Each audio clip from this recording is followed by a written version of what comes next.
एक किसान था जिसके 2 बेटे थे। वह बहुत ही आलसी और निकम्मे थे। वह अपने पिता को कामकाज में हाथ बटाने के बजाय आलस किया करते थे, इधर उधर घूमते फिरते थे। किसान को अपने बेटों की बहुत फिक्र थी। वह सोचते थे कि मेरे मरने के बाद इनका क्या होगा, ये अपना पेट कैसे भरेंगे, अपने परिवार को कैसे संभाल पाएंगे। एक दिन किसान की हालत बहुत ही गंभीर थी। कहने का मतलब किसान मरने की हालत में था।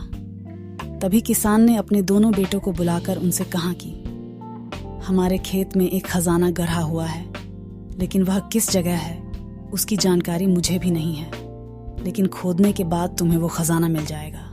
इतना कहकर किसान भगवान को प्यारा हो गया। खजाने की खबर सुनकर दोनों बेटों के मन में लालच आ गया और वो दोनों खेत पर चले गए और खेत को खोदने लगे। खजाने के लालच में कुछ ही दिनों में पूरे खेत को खोदने के बाद वह घर जाकर बैठ गए और वह अपने पिता को कोसने लगे। इसी तरह कुछ महीने बीत गए और वर्षा ऋतु का आगमन हुआ। किसान के बेटों के पास पेट भरने के लिए सिर्फ एक ही जरिया था, वो है खेती। तब बाकी किसानों की तरह किसान के बेटों ने खेत में बीज बोने शुरू कर दिए। वर्षा का पानी पाकर वह बीज अंकुरित हुए और देखते ही देखते खेत लहराने लगे।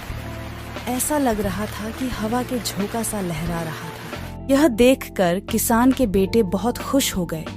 उनको समझ आ गया कि परिश्रम ही सच्चा धन होता है और वो उसी तरह से अपने पिता के शब्दों का मोल भी समझ गए और अपने कामकाज में लग गए।